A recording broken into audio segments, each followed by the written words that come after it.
하여튼 원하시는 분들은 같이 또 섬기시면 좋겠습니다. 뜻을 이루는 길이라는 제목으로 같이 말씀을 나누고 싶습니다. 여러분, 오늘 말씀은 우리가 이 땅에 살아가면서 어떤 게 이루어지지 않더라도, 어떤 게 내가 생각한 대로 되어지지 않더라도 우리는 확신 있고 은혜의 길을 살아갈 수 있는 사람이라는 메시지가 될 것 같습니다. 이것이 채워지고 이것이 있어야 될 것이라고 생각하는 삶 속에 이기지 않아도 괜찮은 삶, 여러분 다 가지지 않아도 충분히 우리가 하나님 앞에서 이 땅을 기쁨으로 살아갈 수 있는 길이 믿음의 길이라는 것입니다. 할렐루야. 여러분, 다 괜찮아지지 않아도 우리는 이 땅을 살아갈 수 있는 놀라운 능력의 소유자라는 것입니다. 어제 이곳에서 우리 중창팀 발표회가 있었는데 저에게 첫 번째 순서로 시낭송을 부탁을 하시더라고요. 제가 간곡히 사양을 했습니다. 왜냐하면 조금 어떻게 생각하실지 모르겠지만 저는 시에 대해서 약간 진심입니다. 시는 함부로 하면 안 되고 시는 정말 고귀하고 아름답다라고 여겨지기 때문에 제가 혹시 그 순서를 맡아서 그 시의 아름다움을 좀 깨트릴까 봐라는 마음이 저한테는 좀 있습니다. 여러분들 뭐 옷 그런 게 있듯이 저한테는 그런 마음이 있었는데 시낭송을 부탁해 거절했는데 우리 집사님이 그러시는 거예요. 목사님이 순종하지 않으시면 우리도 순종 안 할 겁니다. 그래가지고 하들짝 놀라가지고 하겠습니다 해서 신앙성을 하는데 나비 넥타이를 누가 사준 게 아니라 제가 샀습니다. 제가 사가지고 제가 셀프로 준비를 했어요. 왜냐하면 제가 생각할 때 신앙송은 이 정도는 해야지.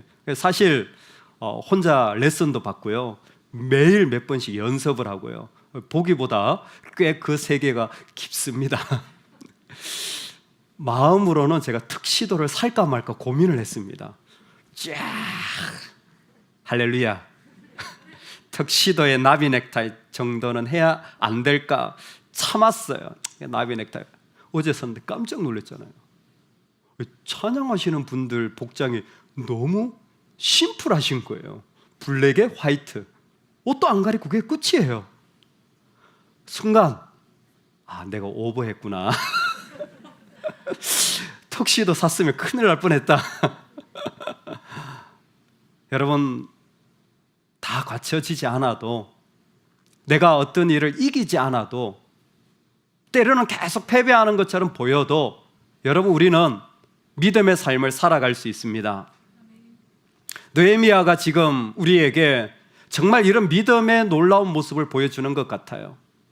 1차, 2차, 그리고 세 번째, 그는 이스라엘 백성이 포로 기간이었던 바벨론의 자리에서 이끌어 하나님의 약속의 땅으로 들어오는 책임을 맡게 됩니다. 원래는 고위 공직자였지만 그가 맡은 잡은 건축하는 성벽을 세우는 일이었습니다. 완전히 다른 일이고, 그리고 어떤 일이 일어날지 모르는 상황이었습니다.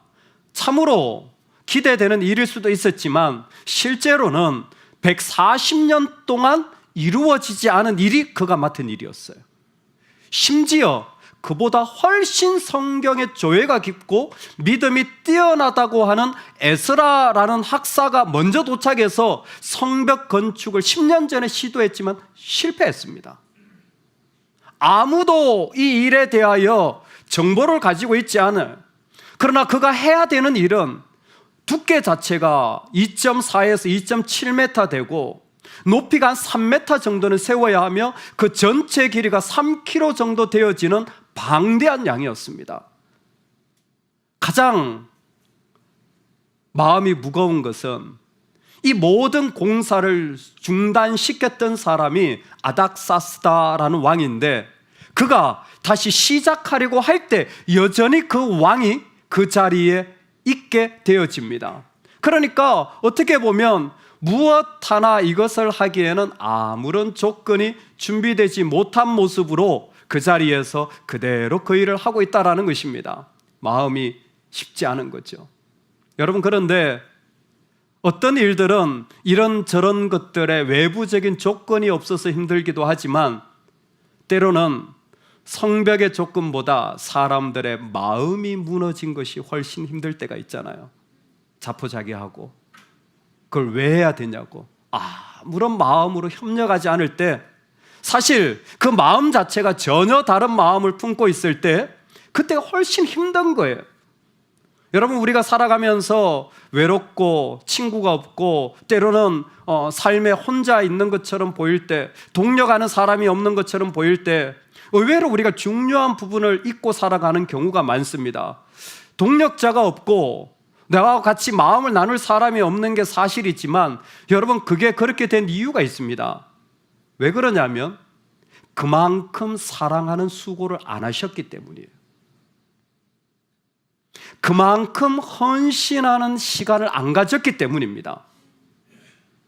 내 부모라고 할지라도, 내 자녀라고 할지라도, 나와 같이 있는 자라고 할지라도 충분한 사랑의 수고가 필요한데 우리는 그것을 뛰어넘고 누가 좀 내 마음을 알아줬으면 좋겠어요, 누가 좀 나하고 같이 걸어가는 사람이 되어주면 좋겠어요 라고 말할지 모르지만, 느헤미야는 믿음의 사람으로 정말 이 일을 하기 위하여 사람들의 마음이 먼저 세워져야 된다는 걸 아마 큰 부담감 속에 가지고 있었을 것입니다. 그래서 성벽을 세우고 야, 같이 공사를 하자, 벽돌을 나르자, 굽자라는 이야기를 할 수도 있지만, 그가 만약 이 일을 하기 위해서 먼저 해야 할 일이 있었다면 무너진 그들의 믿음, 영적 중심, 하나님 앞에 나아가려고 하는 그 마음들을 다시 세우는 것부터 하려고 하면 보통 어려운 게 아니에요.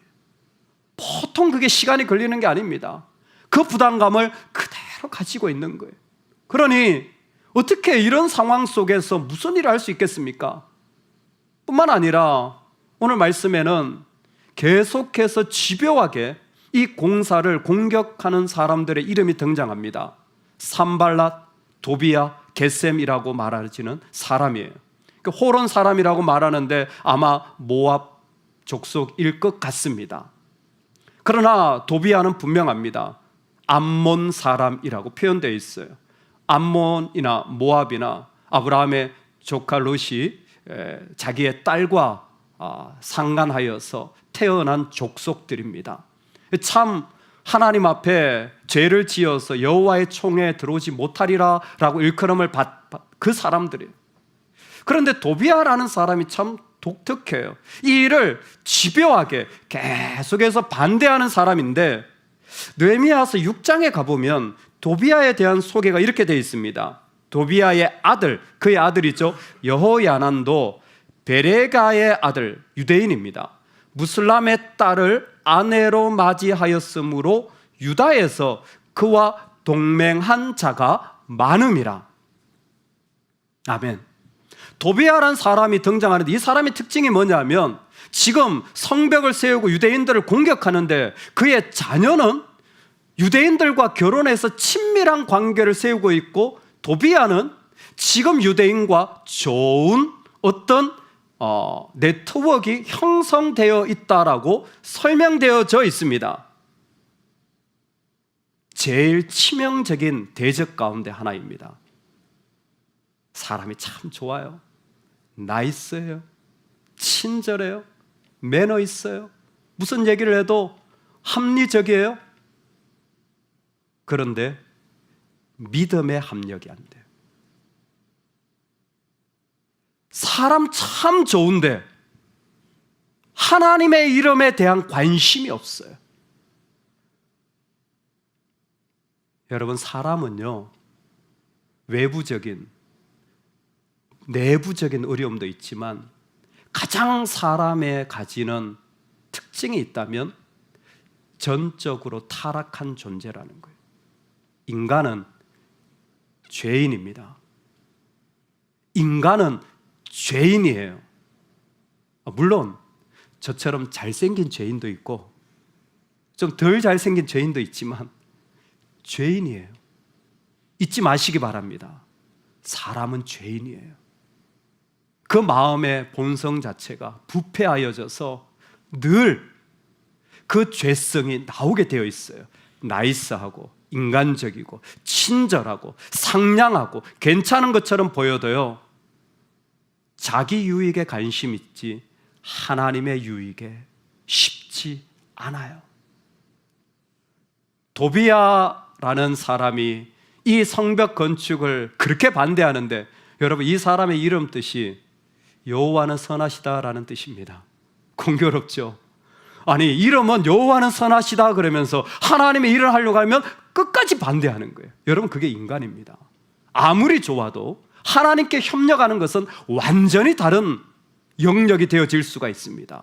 지금 이게 느헤미야가 처한 삶의 상황이에요.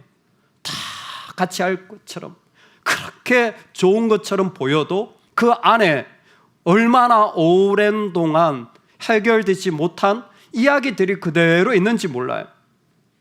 그런데도 불구하고 다 대적들을 물리치거나 이기거나 씻어낸 것이 이 느헤미야 스토리가 아니라, 그들은 두고 괴롭히지만 그 일들은 끊임없이 내 삶의 계속해서 내 발목을 붙잡는 오점이 될 수도 있겠지만, 여러분, 우리는 그 가운데 믿음의 길을 걸어갈 수 있습니다. 우리는 그 가운데 하나님의 사람으로 당당하게 살아갈 수 있습니다. 할렐루야. 오늘 느헤미야의 모습을 보면서 어떻게 이런 어려움 속에서, 아무것도 되어지지 않은 이런 자리 속에서 하나님의 사람으로 살아갔는지 우리가 좀 도전받기를 원합니다. 첫 번째가, 여러분, 이렇게 모든 부패한 상황 속에서 내가 하나님의 길을 걸어가고자 한다면 첫 번째로 여러분이 하셔야 될 일이 있습니다. 따라합시다. 나는 하나님을 예배할 권세가 있습니다. 나는 하나님께 기도할 권세가 있습니다. 여러분, 우리가 예배하는 자리, 기도하는 자리가 권세로 보여지기를 주의 이름으로 축원합니다.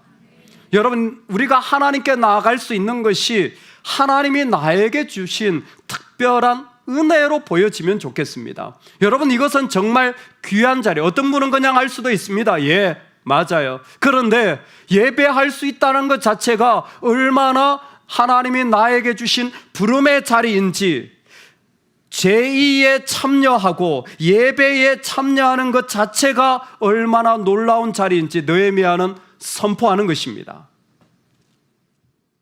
20절에 아무 기업도 권리도 없고 기억되는 바도 너희에게는 없으리로다. 대적들을 향해 선포하는 거예요. 예루살렘에서 너희는 권리도 없고 기업도 없고 기억되는 바도 없으리라. 다른 말로 하면 나에게는 권세가 있는데, 권리가 있는데 제의에 참여할, 예배에 참여할 권리가 있다라는 걸 선포하는 것입니다. 여러분, 이 마음이 우리에게 그대로 진짜 귀하게 고백되어질 수 있기를 소망합니다.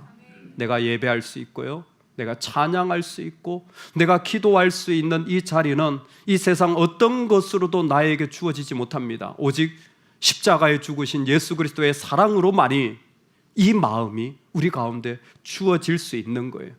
귀하게 여길 줄 아는 이 마음이 삶의 놀라운 출발을 일으키는 겁니다. 누구도 빼앗을 수 없는 이 권세의 자리를 하나님께서 우리에게 주신 거예요. 그래서 하나님이 우리에게 이 믿음의 예배에 하나님을 기도할 수 있는 자리를 주셨기 때문에 우리는 하나님의 사역으로 실험할 수 있는 거예요. 실험하며 나아갈 수 있는 겁니다. 느헤미야가 그때 그 선포를 하면서 이 자리에 나간 게 뭐냐면, 3일이 지난 후에 그 성벽을 돌아다니면서 탐문하기 시작하는 거예요. 실험하는 겁니다. 여러분, 섬기다가 살아가다가 아픔을 당한다면 감사하시기 바랍니다. 할렐루야. 여러분, 어려움을 당한다면 감사하십시오. 왜요? 나에게 하나님이 있기 때문에 상처가 있는 거예요. 나에게 하나님이 있기 때문에 어려움이 있는 겁니다. 하나님 없으면 그런 상처, 그런 어려움, 여러분, 내가 받을 이유가 없어요. 하나님이 계시니까 실험하는 거예요.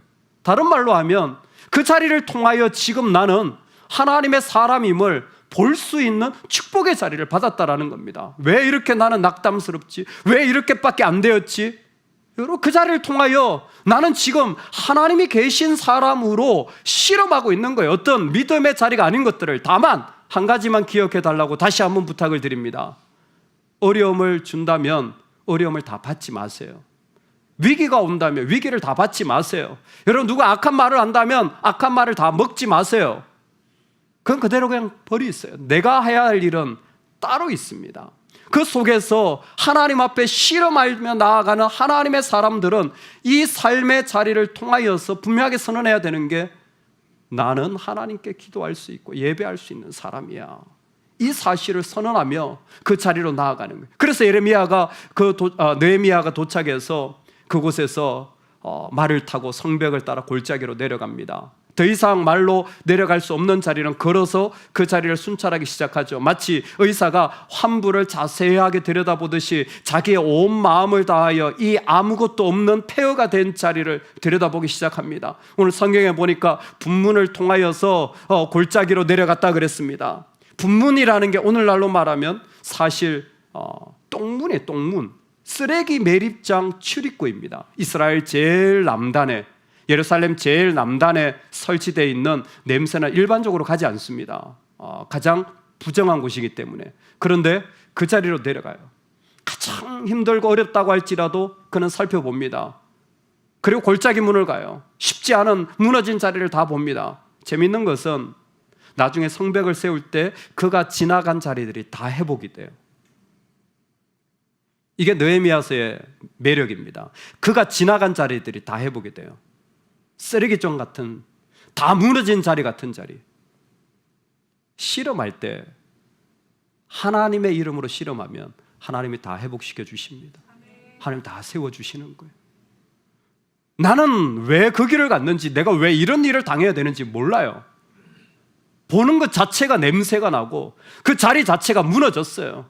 할 수 있는 게 아무밖에 없어요. 아무것도 없지만 하나님을 선포하며 나아가면요, 그 자리들이 하나님이 세우시고 일으키시는 자리로 바뀌더라는 것이 느헤미야서의 고백입니다.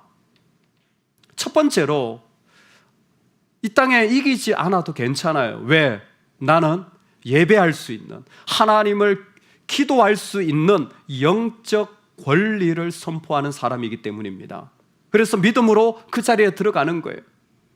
두 번째는, 우리가 어려움을 당할 때에 우리 자신에게서 이 느헤미야와 같은 영적 패턴을 꼭 가지고 있으면 좋겠습니다. 여러분, 어떤 일을 당할 때 그 사람의 반사적인 패턴이 나오는 거 아세요? 어떤 사람은 싫어하고, 어떤 사람은 환영하고, 어떤 사람은 화부터 내고, 어떤 사람은 멀리하고, 어떤 사람은 조사부터 하고, 어떤 사람은 의심부터 하고. 병원에 가도 매뉴얼이 있잖아요. 우리 안에 영적인 패턴이 있습니다.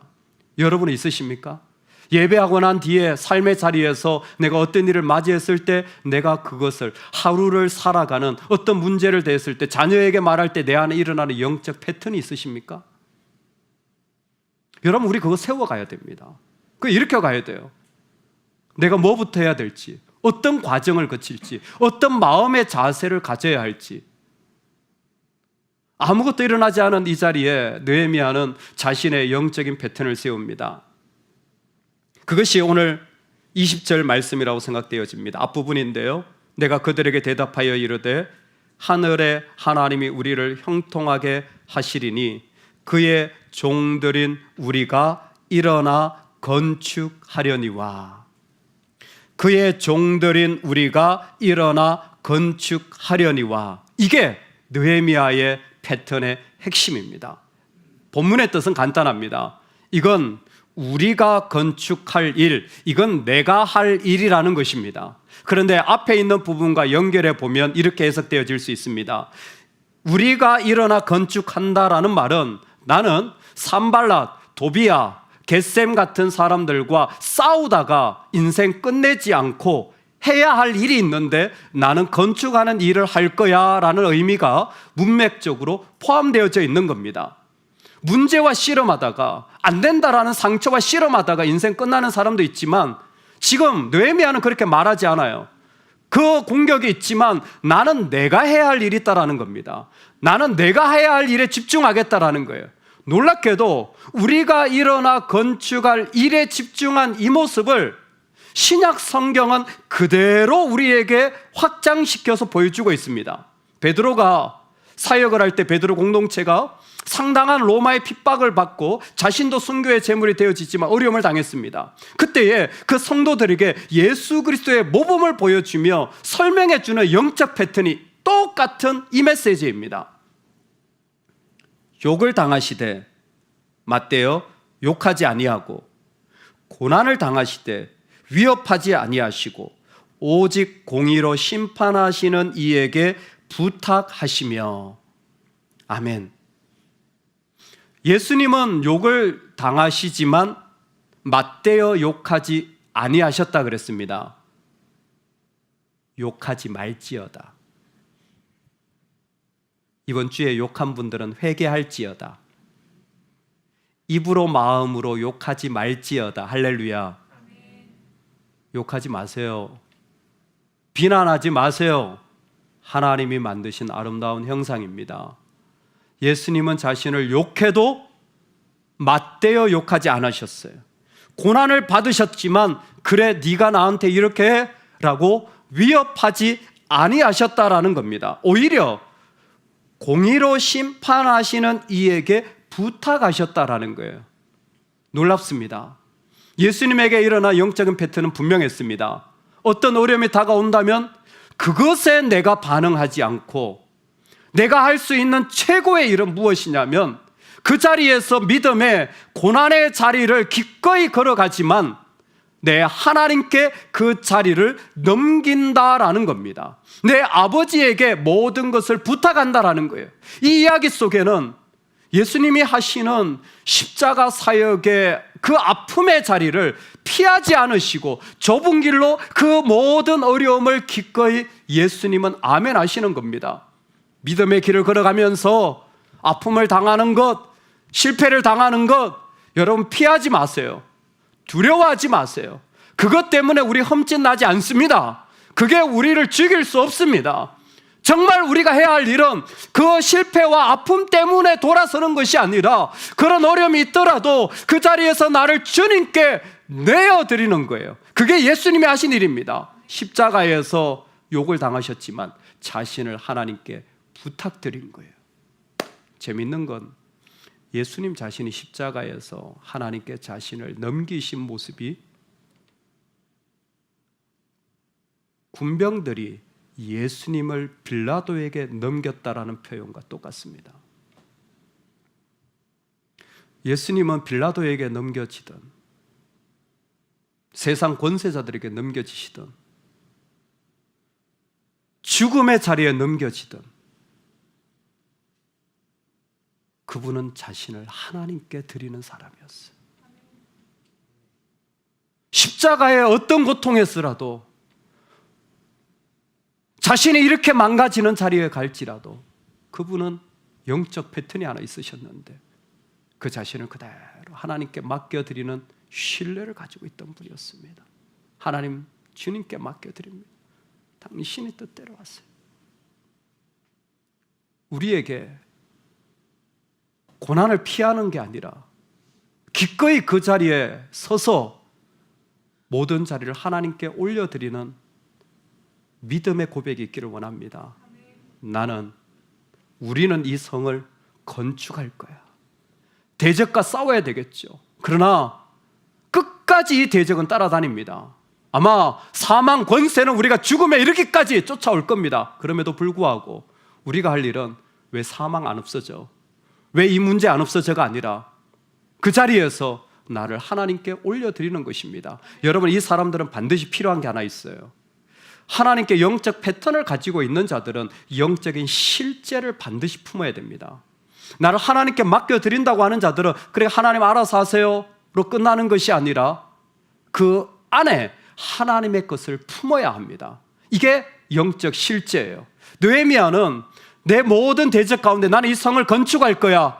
예수님이 그렇게 들으시는 모습처럼 나는 철저히 하나님을 신뢰해. 그런데 그 안에 그가 우리에게 보여준 모습이 뭐냐면 12절에 내 하나님께서 예루살렘을 위해 무엇을 할 것인지 내 마음에 주신 것을 내가 아무에게도 말하지 아니하고 내 마음에 하나님이 두신 것이, 내 마음에 하나님이 주신 것이 있어.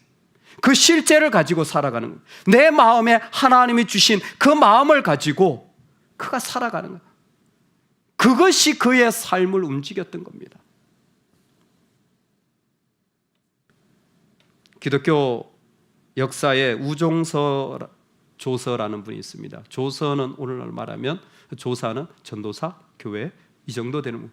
우종서 조사라는 분이 있습니다. 황해도에 계셨어요. 근데 이분이 예수님을 믿고 마음에 놀라운 기쁨을 누리게 되었어요.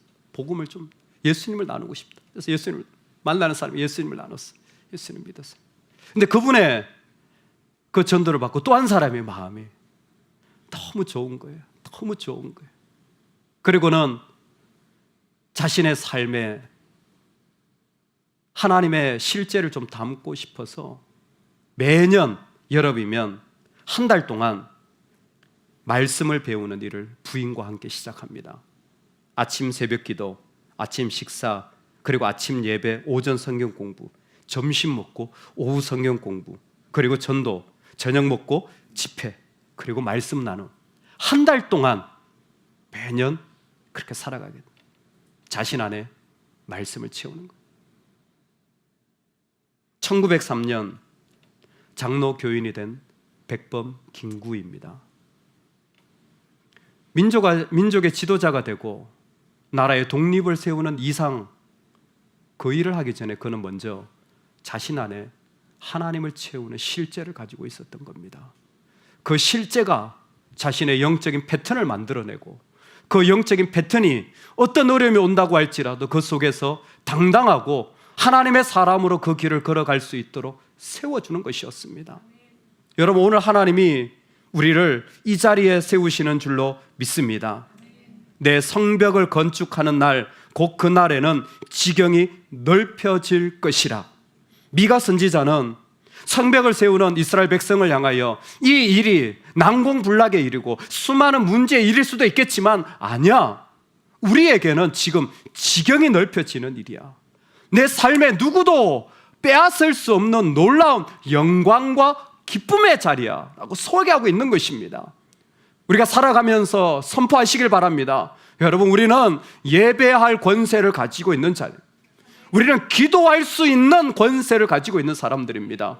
이 땅에서 다른 아무것도 없어도 나를 주님께 내어드릴 수 있고 그분의 실제를 내 마음에 품을 수 있는 놀라운 비밀을 가진 자입니다. 이 영적인 패턴과 실제가 우리 안에 가득 채워지면 세상 누구도 빼앗을 수 없는, 이 땅에서 정말 기뻐하고 즐거워할 수 있는 능력을 우리가 가지고 있는 거예요. 돌아가신 오카노 목사님이, 그분이 목회자들에게 간증을 하면서 살아생전에 평생을 목회했는데 잊을 수 없는 성도 한 분을 소개합니다. 평생을 살았는데 잊을 수 없는 성도 한 분이 있다는 거예요. 이수정 집사라는 분이었어요. 집사님 성함도 이수정. 수정이란 이름은 예쁜 것 같아요. 할렐루야. 이수정 집사님. 많은 사람을 만나 잊을 수가 없대요. 어느 날 교회에서 예배를 드리는데 그 자매님 오셔가지고 드리는데 예배 끝날 때쯤 되면 도망을 가시더라고요. 그 다음 주에도 예배 끝날 때쯤 되면 왔다가 금방 도망가 버려요. 계속 도망가는 거예요. 그 목사님은 그랬대요. 뒤에 있는 전도사님한테 이번 주일은 교회 문 잠그세요. 그래가지고 예배 마쳤는데 나가려고 문이 잠궈버린 거예요. 인사를, 안녕하세요. 네, 안녕하세요. 제가 여기 사는데 급하게 좀 가야 돼서 목사님 시간 되시면 한번 찾아와 주시면 좋겠다고. 이거 찾아가죠. 신방 가겠다고. 보니까 교회 바로 옆에 양옥집에 사시는 분이에요. 전화를 하고 신방을 갔대요. 1980년대 초반에. 당시에 보니 너무 충격을 받았대요. 그런 집을 본 적이 없대요. 딩동하고 벨을 눌렀는데 철문이 자동으로 우리는 매일 열린 엘리베이터 타고 있는데 열렸는데 길이 그 돌을 깎아가지고 동그랗게 해서 현관까지 가는 길이 있는데 마당에 잔디가 쫙 깔려있더라는 거예요. 이야, 이런 것도 있구나. 이런 것도 있구나. 그 저 멀리에 그 집사님이, 그 자매님이시죠. 단정하게 현관문 앞에 서 있고 인사를 하시더라고요. 목사님 오시라고.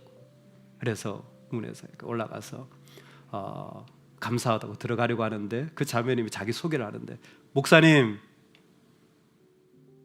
사실은요 제가 이 집 주인이 아니라 이 집 파출부입니다. 여기는 저희 집이 아니라 저는 여기서 가정부로 먹고 지내고 있습니다. 목사님 좀 당황을 하셨대요. 신방을 해야 되는데 이 집이 자기 집이 아니니까 신방을 어떻게 해야 되지? 남의 집에 신방할 수도 없고. 그러고는 그냥 에이, 그러면 뭐 그냥 우리 여기서 합시다. 그러고는 현관에서 입구에서 예배를 그냥 드리셨대요. 예배를 드렸는데 어떤 데는 상황에 봤더니 자기 일주일 동안 당신은 파출부가 집에서 있으면 24시간 있어야 되는데 주인한테 허락을 받고 1시간 딱 예배할 시간만 허락 받고 빨리 예배 드리고 이제 빨리 가야 되는 거죠. 그 1시간이 그렇게 도망가는 그 시간이었던 거예요. 아, 그랬구나. 예배를 주인한테 허락을 받고 이제 나가기 시작한 거예요. 그 자매님이 자기의 이야기를 이렇게 나누시는데, 어떻게 예수님을 믿게 되었습니까? 어떻게 교회 오시게 되었습니까? 일반적으로 나누죠. 근데 그분이 자기 이야기를 나누는데, 어릴 때 부모님이 이혼을 하시고 부모님이 두 분 다 자기를 받아주지 않으셨다는 거예요. 그러니까 버림받은 거죠. 버림받아서 그냥 그때부터 자기 동생도 있는데 동생 어디 간지도 모르고 먹고 사는 게 중요해서 먹어야 되니까 집집마다 이제 돌아다니면서 가정부도 하고 파출부도 하고 일도 하고 그러면서 이제는 거예요. 그 많은 일을 이제 어떤 집에서 식모살이를 하면서 지낸 삶이었어요. 그렇게 살다가 어느 날 옆집에 있는 아주머니가 처자 총각 소개시켜줄 테니까 꼭 결혼하라고. 그래서 그냥 간절히 부탁하길래 결혼을 했는데 남편이 장애가 있으신 그런 분이셨던 것 같아요. 당시만 하더라도 인식 자체가 상당히 안 좋았는데도 불구하고 결혼을 했어요. 정말 최선을 다해서 남편을 섬겼는데 시어머니가 이 며느리를 탐탁치 않게 계신 거예요. 그리고는 계속 시집살이를 시키던 끝에 이 자매를 쫓아내버린 거예요. 부모님도 없고 집도 없는데 쫓아내버린 거예요. 그래서 쫓겨나서 갈 데가 없어서 다시 이제 이 집 저 집 다시 이게 가정부 생활을 하는데, 그때 평생 처음으로 서럽더라는 거예요. 부모한테 버림받고. 그분 고백이 시부모한테 버림받을 뿐만 아니라 내가 이런 장애 가진 사람하고도 살 수 없는 그런 가치 없는 인간이라면 내가 뭐하러 사나. 그 마음이 드니까 마음이 다 무너진 거죠. 마음이 무너지니까 인생이 끝난 거예요. 그래서 양잿물을 마셔버린 거예요. 자기는 쓰러져 죽은 줄 알았는데 누가 병원 데려가가지고 살은 거예요. 근데 식도가 다 녹은 거죠. 그래서 목소리가 쇠소리가 나고 안에 장기도 이미 손상되어서 평생을 죽만 드셔야 되는, 항상 몸이 약한 거죠. 그래도 모진 인생이라 일을 하며 사는데 어느 날 어떤 집에서 일을 하는데 누가 이렇게 라디오를 켜는데 거기에 설교가 나오는데 그 설교가 귀에 들어온 거예요. 그리고 그 말씀이 들어오자 마음이 바뀌어지고 그 설교를 그냥 듣는데 믿음이 생기고 변화가 일어나고 성령 충만해진 거예요. 그 전까지만 하더라도 인생 구질구질하고 다시는 살고 싶지 않은 인생이었는데 막 기쁨이 생기고 막 즐거움이 생기고 막 너무 좋은 거예요. 할렐루야 막. 그게 노래가 나오는데 뭐 찬양인지 뭔지 모르잖아요. 그걸 매일 배워서 따라 부르는 거예요. 하루 종일. 교회는 한 번도 가본 적이 없었대요. 그냥 그거 듣고 그냥 계속 듣고 너무 좋아가지고. 그러다 어느 날 시장 갔다 오는데 교회가 있는 게 눈에 띄어가지고 그 교회를 들어간 거예요. 그게 그 목사님 교회였던 거예요. 주인한테 1시간만 예배 드리고 또 얼마 지나니까 목사님 보니까 저녁에 또 교회로 오는, 어떻게 왔냐니까 주인한테 허락을 더 맡았다는 거예요. 오전 예배를 드리고는 강남에 있는 병원들을 돌아다니면서 자기 같은 인생이 있을 거라는 거예요. 모진 인생, 힘든 인생, 그 사람들 돌아다니면서 기도해 주는 거예요. 위로해 주는 거예요. 힘내시라. 얼마나 얼굴이 기쁜지. 만났는데 식모살이 하고 있어요 하는데 너무 쌩글쌩글 그래가지고 진짜 천사같이 보이셨다고. 강남에 있는 그 교회를 아시죠? 작은 교회였는데 강남이 개발되면서 갑자기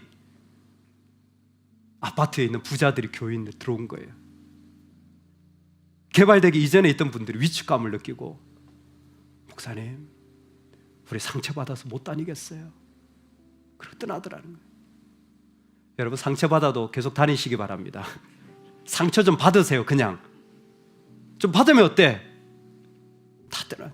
근데 이수정 집사 한결같이 쌩글쌩글 거리면서 본인이 볼 때는, 목사님이 볼 때는 강남의 그 어리어리한 부자들이 옷을 쫙 빼입고 주일날 봉사를 한답시고 하면 그 집사님, 젊은 집사님이 하나도 눌리지 않고 1년 360일 52조 똑같은 한복 한 벌이래요.